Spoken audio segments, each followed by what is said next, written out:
Welcome to another edition of Teach the Geek interviews. My name is Neil Thompson. I'm the founder of Teach the Geek. I work with technical professionals so they can present more effectively, especially in front of non-technical audiences. And you can learn more about that at teachthegeek.com. Again, that's teachthegeek.com. Today, my guest is Chris Hodges. With a computer science background, he is a professional speaker, author, and consultant, speaking on using automation to create more profitable businesses. For those of you who are considering becoming speakers, you probably have a lot of questions like, how do you get speaking engagements? How do you figure out pricing? How do you make the jump to full-time speaker? So many questions, so let's just get into it. Welcome to Teach the Geek interviews, Chris. I'm happy to be here, Neil. Thank you. Great. So for the first question, what is, I said a little bit about it, but I guess more specifically, what is your speaking topic and how did you come to it? Well, I'll start with how did I come to it? So for the last 35 years or so, I have been doing technology implementations. I studied computer science in college, which you mentioned. I'm not a coder. I was a coder, I guess, in college, but I'm not a coder. But I've implemented technology in the US Navy, in General Electric, in Accenture, and Deloitte, and then with all the clients that I worked with. And what I found consistently, though the technology changes, whether it's an ERP, something like an Oracle implementation or an SAP implementation or a CRM like Salesforce, it doesn't matter what the technology is. There are some consistent themes that happen in what make those implementations successful, what keep people engaged, what keep people on board, and some consistent things that alienate people and cause damage to the company. So my last 4 years in big consulting was the intelligent automation leader for Accenture and Deloitte in Northern Europe. So I was only supposed to be Northern Europe, but I ended up working across Europe. And intelligent automation meant a combination of things like robotic process automation, natural language processing, et cetera, and then the early stages of AI, or the early stages of today's modern AI. And so what I realized watching and being involved in all of these proposals and delivery is these consistent themes could be codified. And I had a couple of really successful implementations and a couple of failed implementations. So I put all that together into a book I call, well, there it is, right? It's on my shelf, called Noble Automation Now. And the concept of noble automation is, if you're going to implement this stuff well, you have to take all the stakeholders in mind. You have to be thinking about your customers, your shareholders, your fellow employees, all the people who are involved in making this happen. It doesn't mean everybody necessarily gets the equal value out of this, but if you don't take those people into consideration, you can almost guarantee you'll fail. So noble automation is a way to go about doing that. We're not here to talk about my book. We're here to talk about speaking. But the point of putting that into a book goes directly to speaking.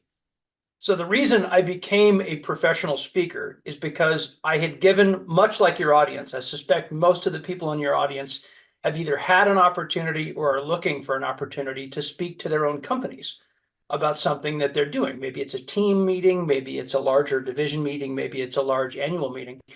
And I'd been giving those presentations for years, but the presentation I gave, the big presentation I gave, was in front of all of the employees of Deloitte in Copenhagen, Denmark. The presentation was actually in Sardinia, Italy, of all places. But anyway, that was the whole subject, right?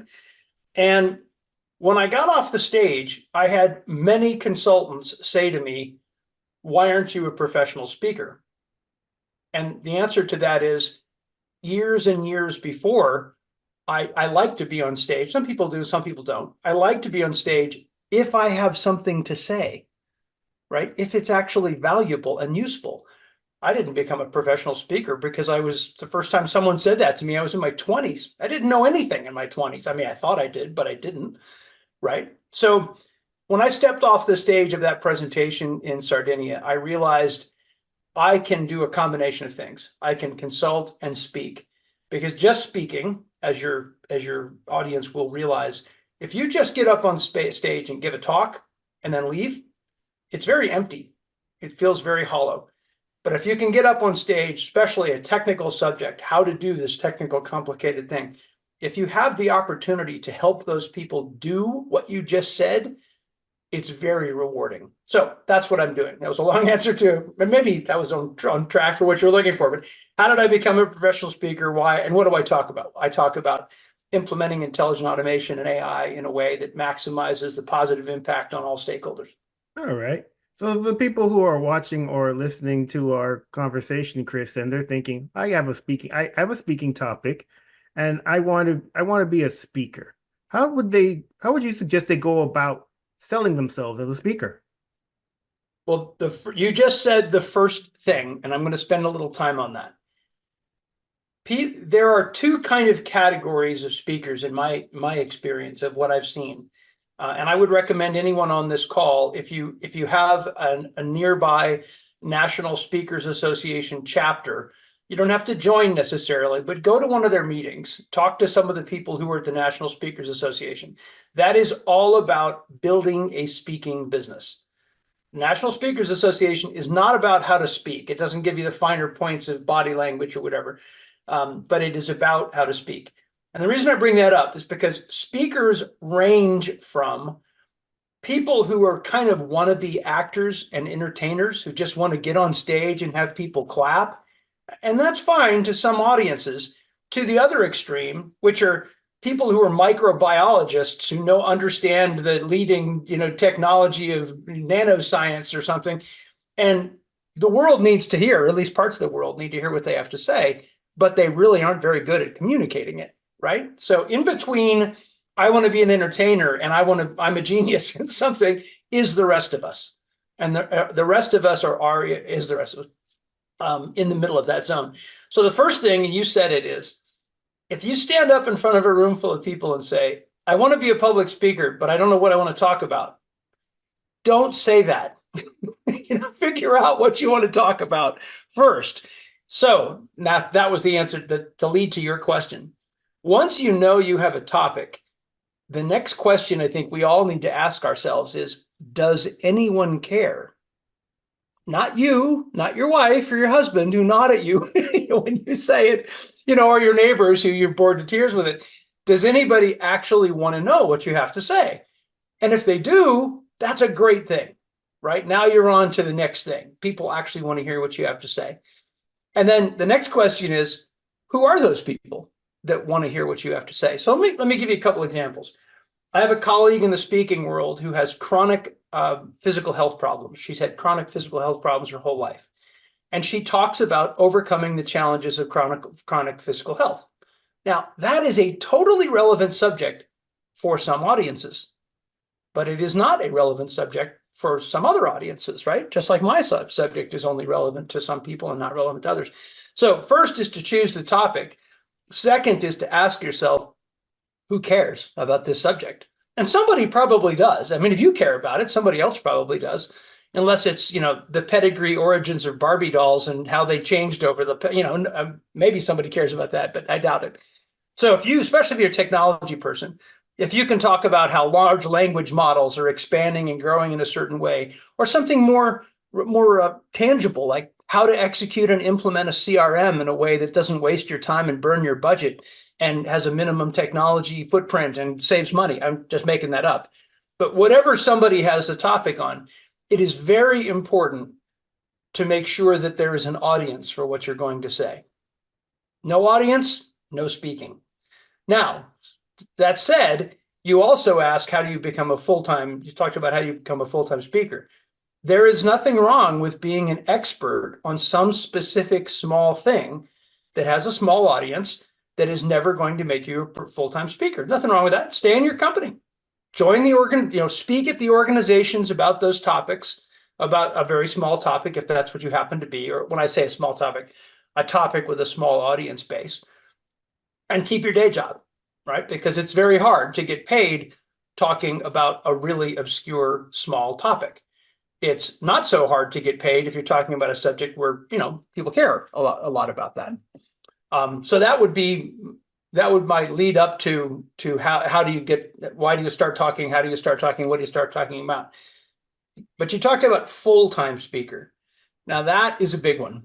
And what I would recommend people think or consider doing, and I'm not a spokesman for the National Speakers Association. I happen to be a member of the Colorado chapter, but they have something called the Speakers Academy, and it's like a 12-week, once a week meeting I'm not sure it's exactly every week, but I think you meet about 12 times. And speakers come in and talk to you about how they build their business, how they market themselves. But it's a very good platform for someone who's just trying to do this, to begin with. It's depends on what chapter you're in. It costs somewhere between, I don't know, $1,500 and $2,000 for these 12 meetings that you do. You meet a lot of great people who are trying to do the same thing you're doing. That's one way to do it. You can get a lot of that information online if you really try, but sometimes it's easier just to get it from people who've actually already done it. And then you can figure out what to do. So then the question is, when do you leap from part-time to full-time? And I will quote the leader of our Speakers Academy session in something that I thought was really important. She said, you have to do the first year sometime. So what she meant by that, and her name is Tanis Roeder, what she meant by that is the first year of trying to be a full-time speaker is very, very demanding. Lots of no's, lots of, I don't know, who are you? All that stuff happens, right? So you have to set yourself up. If you're going to do this full time, you have to set yourself up financially with enough money in the bank to get by through that first year. And then the question is, what if you don't succeed after the first year? Well, then maybe you go back to another day job. But if you work really hard, in a year, you can probably get your traction going and starting to get booked in various places. All I'll right. keep talking. I'll keep talking unless you give me questions. No, I didn't want to interrupt you. Certainly, you're giving a lot of useful information. So thank you for that. All right. So now you have somebody who has a speaking topic. They've decided they're going to be a speaker, and they're putting themselves out there as a speaker. How should they go about getting speaking engagements? So the common advice, and I agree with it. Some common advice is garbage, and some common advice is really true, right? This is common advice that is actually, be careful, who you ask or questions on this question or this point. But something everyone who is going to become a professional speaker has to have is a compelling website. Doesn't have to be perfect, doesn't have to be world award-winning, but they have to be able to go to a website. When you say, I'm a public speaker on blah, blah, blah, whatever, you have to have a website. And this website, like I said, does minimum complication, just get it out there so they know who you are. And then the thing they have to have, and this kind of becomes a chicken and an egg, you have to have a demo reel of your speaking. If you can't prove to an event planner or a company that you have spoken before, or at least what you're like on stage, they're not going to call you. They're just not. It's too high risk, and there's too many other people who actually do have that. So what I did, and I would suggest this for anybody who is thinking, downrange, they want to be a professional speaker. I've written 2 books, and I'm not doing that to ring my bell, but I have written 2 books. And the first book I wrote was about 10 years ago. And I realized, hey, maybe I could use these videos to help promote my book. By the way, you don't make any money selling books, period. Just ignore that possibility. You might sell some, but you're never going to make a lot of money from it.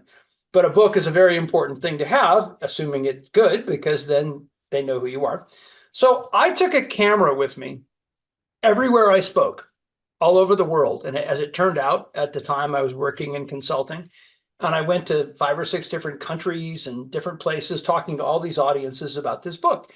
And I took a video camera on a tripod and a lavalier microphone, and I recorded all these different things. So when I came to put together my sizzle reel, which is what people often call it, your demonstration reel, I had videos of me talking around the world, not completely around the world, but in multiple places. And then you get a good video editor, which I have a fantastic video editor if anyone's looking for one. You get a good video editor who puts that together, and it doesn't have to be perfect. It doesn't have to be $1 million presentation or anything or video, but it has to show you talking, and it has to be short. Was it Mark Twain that said, I'm sorry I couldn't write you a short letter. I didn't have the time, so you'll have to take this long one. That's what people do with videos too. Sorry, I didn't have a 3-minute video, so I'm going to bore you to tears with 15. Right? So you have to have that demonstration video. So now what have you got? You got a website that says who you are. You have a demonstration video, and some of that video can come from you being, on a stage with no one in the room. Ideally, you have someone in the room because you'll speak better. It can be clips of various things that you're doing. It can be a combination of things, but you do have to have a period of the video that actually shows you talking. They want to know, do you have energy? Can you speak clearly? Do you have a point? Is this all about you? Right? Is this some narcissistic, endeavor? That's what they want to see, and they can pick a lot of that stuff up on stage. So with those two things, you're kind of off to the races, right? But you still haven't booked any speaking engagements. So there's the next thing. What I would recommend to an aspiring public speaker is, while you are employed doing something else, especially if you work for a big company, get yourself into all those conferences that are on whatever topics. Those conference coordinators, in my case, whether it's automation, but those conference coordinators want your company to sponsor their event. And at the very minimum, they want someone with a name. I work for Wells Fargo. I work for, Google. I work for whatever. They want that name associated with you as a speaker. They may not pay you. They may just have you come in and speak, and because you're representing whatever you're doing at that company, but they'll get you up on stage because they're happy to do it. Now, they're even happier if you'll pay to sponsor the event, if your company will pay to sponsor the event. And there's nothing wrong with that. I would not recommend people pay to speak. Paying to speak, there's a whole industry of people who want to make aspiring public speakers go broke by taking your money. But I would go to as many of those conferences as you possibly can. And then there are other avenues, like you go down the association route. There are all kinds of associations in the world. The Association of CPAs, the Association of Programmers, the Association of Cloud-based solution providers. I mean, you name it, there's an association, right, for that thing.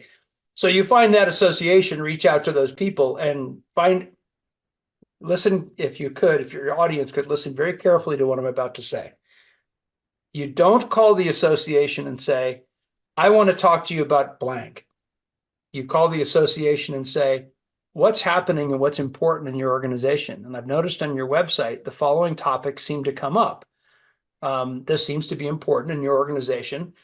Then you can say, I talk about blank, and this is how it's connected to what I think seems to be important in your organization. And now you have a better chance of them talking to you. Don't come in and talk about the leadership lessons of dogs to an organization that is a cloud-based internet service provider. That's a bad idea. Yeah, I suppose the one that has nothing to do with the other. Although maybe it's happened by chance to get somebody who actually cares about dogs, but that's certainly not something to bank on. To be fair, if you can tie that in, you could tie that. I know a person who wrote a book on that subject, on leadership lessons from dogs. Actually, it's kind of a hook. Someone goes, well, I don't know, what can you learn? Well, actually, you can learn a lot about that. But you got to be careful how you do that. I have been to speaking events. Okay, this is a true story. I was at a speaker's showcase, and one of the speakers on the speaker showcase tells a story about humor in the workplace, and he uses a rubber chicken as a prop. Now, you got to be careful. If you tell people I'm the rubber chicken guy, there's a lot of audiences that don't want the rubber chicken guy. And yet his talk was actually very good about humor in the workplace and lightening things up, etc. So messaging is a whole other point. Indeed. I'm guessing maybe the vegetarians and the vegans might not care for the rubber chicken, but can't please at least everybody. It wasn't a real chicken. It wasn't a real chicken. Indeed. All right. So now you have somebody, they have a speaking topic. They decide they're going to be a speaker. They put themselves out as a speaker. They've developed the website. They got the demo reel. Maybe now it's, they've got places to go to get speaking engagements. How do you go about pricing your speaking? Again, you're asking all of the right, most important questions that identify the core of this. So apparently Teach the Geek is a successful approach because you've got great questions. So how do you set your price? Well, there will be people who tell you that if you've spoken X number of times, you should speak for this amount of money. Disregard that. That's not true. How much you're going to get paid is how compelling you are to who they are. When that's back to that speaker's reel.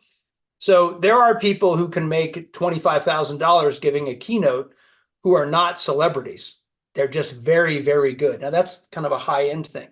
But the first question when you're talking to an event planner, et cetera, is to say, well, I'll give you an example. This happened to me not too long ago. So we talked about the topic and what the audience would be, et cetera. And I had been coached by other professional speakers to say, and what is your budget for this event? What is your speaking budget for this event? Right? And now if they come back and say some very low number that, our speaking budget for this event is $1,000. Now, if you're a brand new speaker, that may sound like a lot of money, but it's not. If you're doing it full time, add up 1,000, right? You have to have a lot of $1,000 speeches to pay your bills for the year. But let's say it's $1,000. Then you have to decide, are you even going to continue the conversation? And if you're just starting, it's okay to get paid $1,000. It's okay to get paid less. Let me make a couple of guidelines here. If someone wants to pay you a very small amount, first of all, you don't say, I accept $1,000. You say, my regular speaking fee is blank, whatever that is, and I will provide a discounted price for this engagement for the following things in return. And then what are the following things in return? Right. So for example, let's say you're an aspiring speaker and you would really like to be paid $5,000 to speak at an event. Let's just call it $5,000. And they respond to you, oh, this is 150 people in a room and we have a very small budget and the most we can pay you is $1,000. Your reply could be, first of all, if it is an environment filled with people who could potentially book you again for something else or bring you in for consulting, now that's pretty attractive, right? It's not just some, the flower organization and they brought you in for some reason. It's an organization of people who can book you. Then that's an attractive place to be, right? In front of a bunch of people who can book you. So let's say it's somewhere in between. You say, well, I can do it for $1,000. However, only if you allow me to have a video of the speech. I'm just going to give you the things that I would ask for. A professional shot video of the event, right? B, if you'll set up 3 people after the session, after my speech, to give me an on video endorsement of my talk, right? Great, that's fantastic. And then maybe C, you allow me to send a follow-up email to all the people in the room who were there. Or D, you allow me to sell my books in the back of the room, right? To help me make up for the fact that my fee is lower. So all of those are possible ways, and there are many other ways to do that, but all of those are possible ways to offset a lower fee that you're being offered. But let's go back to if they say to you, so how much is your fee? Now you're cornered, right? The headlights in your face. How much is your fee? I have been given, and I think it's one of the best advice I've ever heard. I give 2 numbers for that. I say my speaking fee is between X and 2X. Now, what does that mean? Between X and 2X. So let's say we said my speaking fee is between 5 and 10,000 or 10 and 20,000. It doesn't matter. Pick the number, whatever you think that your audience can handle on this. Well, wait a minute. What do you mean your fee is between $5,000 and $10,000? That's a big difference. And your reply, and this has to be completely sincere and genuine, is, well, if you just want me to speak, just get up on the stage and speak, then my fee is on the lower end. However, if you'll allow me to help you in other ways, I can MC part of your event. I can introduce people. I could do a on-stage forum where 3 or 4 people are talking to each other, and I facilitate that. I could do a breakout workshop at the end of after the event, in the end of the day, a 30-minute, let's get down into the details thing, right? So you're giving them more value. You're already there. You may as well do everything under the sun to help them, right? And frankly, they're going to say, probably, they're going to say something like this, we don't have anybody to do that. That would be wonderful. So people can volunteer to come to your workshop afterwards. That takes you toward the 2X speaking fee as opposed to the X fee. And guess what? You're not tricking anybody. You're giving them more value. You're giving them something, and you're 1 airplane ticket, right? So now you're 1 airplane ticket and you're doing the work of at least 2 people by doing those other sessions. And you can also do things like, I'm going to give a speech for X. However, if you would like me to interview your leadership before this meeting so that I can integrate their key topics into this and then provide you a follow-up or something like that, that can make your fee go up as well. And again, the fee is only going up because you're adding more value to the group. All right. Okay, so now you have somebody who has a speaking topic. They put themselves out as a speaker. They've got their website. They got the demo reel. They're getting the speaking engagements. They've set their fee. But now you've heard of somebody that says, you know what? Since you're so early on in your speaking business, perhaps you should do a speaker program. There's a number of them out there that really help you figure out the speaking business. You've heard the interview that Neil Thompson did with Chris Hodges, but you need something a little more formal. What is your take on speaking programs, and what should an aspiring speaker expect to get from one? Boy, I'm telling you, your list of questions is fantastic. There is, I liken this, and I'm not the first one to use this analogy, but in the gold rush in California in the 1800s, the people who sold shovels and wheelbarrows and overalls made a lot more money than the people who were mining for gold, right? And the mining for gold in this case is speaking. The selling shovels is every one of these people out there who want to tell you they can coach you and help you and set up your email system. And I get emails every day from somebody who wants to sell me a shovel or a set of overalls or a wheelbarrow, right? Which is a speaking program and a this and a that. And at some point you start to scratch your head and go, if you're so good at speaking, why are you selling shovels? Right? It's the trader who says, pay me $1,000 for my trading and you can get 10x your returns. That is complete BS, because if you could get 10x your returns, you'd never talk to anybody else the rest of your life. You just get 10x returns and buy your boat and sail off to the Caribbean, right? Yeah. So the difference is between people who actually know what they're talking about, and that's a small number, and the people who want to sell you shovels. Now, the people who want to sell you shovels and overall are not criminals. They're not, frauds, but you really have to figure out what fits for you. And so I went to the National Speakers Association, both the national level and the local level here in Denver, and like a sponge, right? And I'm going to another meeting on Friday, the Denver meeting on Friday. And I learned something from every one of these meetings. But I also see people that you want to say, you're just trying to sell me a shovel, right? And I don't want to buy your shovel, because that's their business, is to try to coach it. But I always wonder, why are you spending so much time trying to help speakers instead of speaking? Because that's what we all want to do. So there are, like here's an example. If I were going to give somebody a really simple, and I can't believe I'm going to endorse some guy's book because I'm sitting here looking at it, and it's a book on speaking, and it's called The Successful Speaker by Grant Baldwin. And this is a good book, and it's whatever, $20, right? You go to an event and he'll hand you one. But guess what? He also wants to sell you his speaker course and his automated system that gets you this and gets you that. And my personal opinion is it is better to try to learn this stuff from their books. If you won't commit yourself to reading their books for $20, why are you going to spend $2,000? Because you're not going to commit yourself to their $2,000 program either. So get a few of the books from the people who are doing it and read them. Right? Get online and actually read what these people have said, and then kind of ease your way in. And then you'll be able to sort out, I think, the charlatans from the people who actually can help you. And if the person's trying to coach you on how to be a speaker and has never been a professional speaker, not interested. That's excellent. Yeah, just like when you're on LinkedIn and you have these people who are LinkedIn trainers and you go to their profile, you see, I have more followers than you. What am I giving you, buddy? Yeah. Look, I know everybody, we're all out there trying to do business, right? We're trying to provide value to somebody and make money. So you have to just sort out. And let me throw in one more piece of this. In the speaker program world, there is also a divide between the old and the new. And given my age, you'd think I'd say, oh, I must be the old. But there are some people who've been doing this for 20 or 30 years and haven't updated their approach. And you have to update your approach. And that doesn't mean you have to be Mr. Contemporary.